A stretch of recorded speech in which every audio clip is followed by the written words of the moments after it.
గూగుల్‌కి చీఫ్‌గా రేట్‌కి భూమి ఇచ్చారు. లేకపోతే ఇన్ఫోసిస్‌కి ఇచ్చారు. లేకపోతే గనక కాగ్నిజెంట్‌కి ఇచ్చారు. లేకపోతే టీసీఎస్‌కి ఇచ్చారు. అది తప్పు కాదని నేనే వాదించా.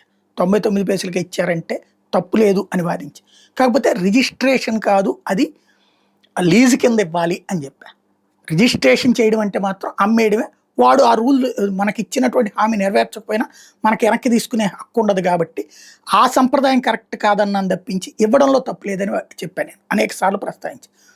అదే సందర్భంలో కొన్ని ఇవ్వడం మాత్రం తప్పని చెప్తా. ఇప్పుడు రహేజా అనే సంస్థకి 99 పైసలకి ఎకరం చొప్పున 22 ఎకరాలండి. రహేజా అనేటువంటి సంస్థ పరిశ్రమ కాదు. It is a purely real estate సంస్థ. ఏం లేదు. ఆఫీసులు, అపార్ట్మెంట్లు, విల్లాలు ఇట్లాంటివి కట్టి అద్దెలకు ఇచ్చుకునేటటువంటి సంస్థ.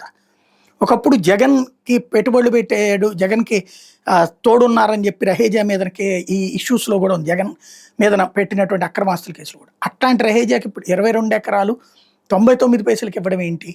దాన్ని ఇప్పుడు సాక్షి రాసుకురావడం ఏంటి? ఇది ఇక్కడ విచిత్రమైనటువంటి అంశం. రహేజాకు విశాఖలో 99 పైసలకే ఎకరం. 27.10 ఎకరాలు కేటాయింపు. రిలయన్స్‌కి ఎకరం 40 లక్షల రూపాయలు చొప్పున. అనకాపల్లిలో 30 ఎకరాలు.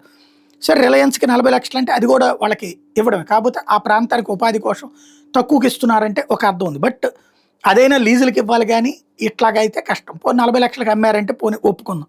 కానీ కేంద్ర సంస్థలకేమో 4,00,00,000 రూపాయలు, ప్రైవేట్ సంస్థలకేమో ఎకరం 50 లక్షలు ఒక ఎత్తు. రహేజా లాంటి వాడికి 99 పైసలకి. వాడు శుభ్రంగా కట్టి ఇప్పుడు ఈ గూగుల్ లాంటి వాళ్ళకో లేకపోతే గనక కాగ్నిజెంట్ లాంటి వాళ్ళకి ఇట్లాంటి వాళ్ళకి అద్దెలకి ఇచ్చి నెలలాగా అద్దెలు వసూలు చేసుకుంటాడు వాడు. వాడికి మనం అంత చీఫ్‌గా ఇవ్వాల్సిన అవసరం ఏంటి? ఎందుకు దోచిపెడుతున్నట్టు వాడికి? అదొక్కసారి ఆలోచించుకోవాల్సింది.